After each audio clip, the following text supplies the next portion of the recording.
Կփորձենք մանրամասներ լսել նրանից, պարոն Բաբայան, ինչ պրոցես էր ներսում եւ արդեն ավարտվել է թե ոչ։ Մենք հարցաքննությունը ավարտեցինք, հիմա սպասում ենք, որ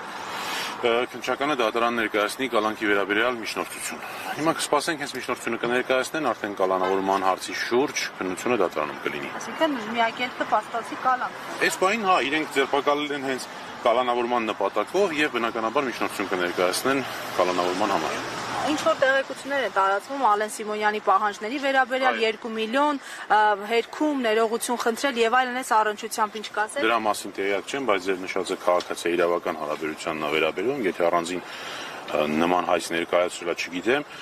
Այնուամենայնիվ, այս վարույթը նախաձեռնվել Ալեն Սիմոնյանի հաղորդման հիման վրա, որը կարծեմ իրենք են արդեն հաստատել, եւ ելի նույն մեղադրանքն է խուլիգանություն հաղորդակցման միջոցների օգտագործման, ինչով որ արդեն արդարացվել էին։ Այսինքն ելի մի հաղորդման ընթացքում կամ մի դեպքում նաև Facebook-յան գրառման, ելի մեղադրում են խուլիգանություն կատարելու մեջ, ինչով որը ինչպես ասեցի նախորդ անգամ արդարացվել էր։ Ընդ որում ամենահետաքրքիրը որ դատախազը ելի նույնն է, այսինքն այն դատախազը, որ դատարանում եկավ, մեղադրանքը պաշտպանեց եւ ըստ էության պարտվեց։ Ավետյան, հա, հիմա պարոն Ավետյանը նորից մեղադրանք է հարուցել։ Պարոն Բաբայան, հասկանալի է, ձևակերպումների շրջանակը արդեն հայտնի է, կա ինչ ձևակերպումներից է խուլիգանությունն այսպես ենթադրվել իշխանությունների կողմից։ Որոշակի արտահայտություններ կան, որը համարել են խուլիգանական։ Այդ կոնկրետ որ հաղորդման վերջին հարցազրույցի հետ կապված էր, կա ինչ որ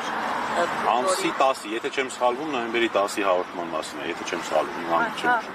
Պարոն Բաբայան, իսկ որքանով եք սա փոխկապակցված համարում, օրինակ մեր վերջին հարցազրույցը երթնախագահի հետ շատ քննարկեց մեծահանգարցած, սա ինչ որ ազդեցություն ունեցել է, որպեսզի Ես կարծում եմ, որ դա այն հիմնական պատճառն է, որի համար արվեց, որովհետև եկեք հիշենք, թե ինչ կատարվեց քաղաքացիական պայմանագիր կուսակցության ներկայացուցիչների կողմից այս ամբողջ ընթացքում, հաստատորեն գիշերվանից սկսած անդադար ինչ-որ գրառումներ, ընդ որում շատ նույն Ալեն Սիմոնյանը շատ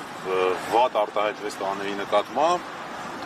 հետաքրքիր որ քննչական օրինակ այդտեղ չի տեսել հանցակազմ, այդ վիրավորանքի մեջ կամ նաև դա ես կամ եթե այս դեպքում մենք ունենք խուլիգանություն, այն դեպքում էլ գուցե դիտարկենք խուլիգանություն հարցը։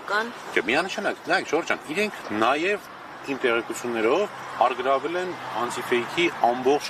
գույքը, տեխնիկական միջոցները։ Չգիտեմ ավարտել են թե չէ, ես այնտեղ չեմ եղել, բայց արդեն այդ ամբողջը Ռուբենը Մելիքյանը հաստատեց, որ ամբողջությամբ դրանք արգրավել են։ Հետևաբար սա ակնհայտ է, որ լրատվամիջոցը փակելուն ուղղված գործողություն է, լրացնելուն ուղղված գործողություն։ Ներողություն անցյալ նախորդ գործով չկարողացան ինչ-որ պատճառներով կամ խելքները չգիտեմ վատ իմաստով խելքները։ Հիմա դες գնացել են այդ ամբողջ փակելու ճանապարհը։ Բաբայան իհարկե ամենևին չխորախոսելով, հա, վիրավորական արտահայտություններ, բայց մենք տեսնում ենք, որ նույն թեկուզ հենց պատգամավորների կողմից իշխանական թևի կամ իշխանամետ այսպես բլոգերների կողմից շատ վիրավորական հայտարարություններ հնչում են, թե հոգևորականների հասցեներին, թե ընդդիմադիրների հասցեին, բայց նրանք այսպես աչք է փակվում, այսպես մնում են, հա, հիմա այս երկակի ստանդարտների մասին ինչ կասեք, ոնց է ստացվում, որ մի դեպքում այսպես հետևողական են իրավապահները գնում են հետևից մի Շատ պարզ, մի դեպքում դա Նիկոլ Փաշինյանի համար է արվում կամ ուղիղ իր հրահանգով արվում, մի դեպքում նա ընդդիմադիր հայացքներ ունեցող քաղաքացիների կողմից արվում։ Խտրականությունը հենց այնց է լինում, այլ կերպ չի լինում։ Պարոն Բաբայան, մենք այն ժամանակ էլ պնդել ենք, որ այդ արարքներում չկա խուլիգանություն հանցակազմը եւ դա հաստատվել է առնվազն Առաջինացյանի դատարանի կողմից եւ հիմա էլ պնդում ենք, որ Վազգեն Սահակյանյանի եւ Նարեկ Սամսոնյանի գործողություններում այդ հանցակազմը բացակայում է։ Հիմա մյուսների նկատմամբ բնականաբար ոչինչ չեն անելու, որովհետև դրանք հենց Նիկոլ Փաշինյանի հանձնարարությունն են կատարում։ Պարոն Բաբայան, տեղեկացանք, որ առավոտից թե ձեզ, թե պարոն Մելիքյանին խոչընդոտում էին մուտք գործել Սաղաթելյանի տուն, Սամսոնյանի բնակարան, այս հանգամանքով պայմանավորված ինչ քայլեր եք պատրաստում ձեռնարկել, արդյոք նաև միպից արձագանք եղել է, որովհետև այս ամեն ինչը հրապարակային է եղել։ Տեսեք, այո, մեր մուտքը խոչընդոտվեց, մեր լիազորությունների իրականացումը թույլ չտրվեց, որոնք շատ բիրտ մեթոդներով, այսինքն ուղղակի չէին թողնում ու վերջ, որ առանց որևէ բացատրության։ Ինչ վերաբերում է MIP-ի հետ կապված, իրենք օգնել են MIP-ի արագ արձագանքմանը, որևէ բան ասելուց, անկեղծ օգնել են, որովհետև մի քանի անգամ ես դրա մասին եմ հայտարարել, երևի 7-8-10 անգամ ամենատարբեր հարցերով դիմել եմ։ Ըստ էության ոչինչ չի փոխվում։ Այո, եղել է, որ MIP-ին դիմելուց ենթադրենք 20 րոպե հետո մտել եմ պաշտպանյալից մոտ, բայց միևնույնն է համակարգային ոչինչ չի փոխվում։ Եվ հետևաբար ՄԻՊ-ին արդեն դիմելու անհրաժեշտությունը երևի վերացին ամբողջը։ Եվ վերջին հարց որպես մասնագետ, արդյոք քաղաքացու վրա թքելը, խուլիգանություն չդիտարկելը հնարավորություն է տալիս հիշյալ անձին դարձյալ կրկնել գործողությունը եւ արդյոք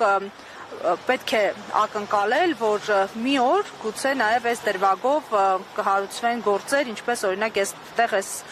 ձևակերպումների համար։ Քաղաքացու վրա թքել չի կարելի անկախ ամեն ինչից, որևէ եղանակով։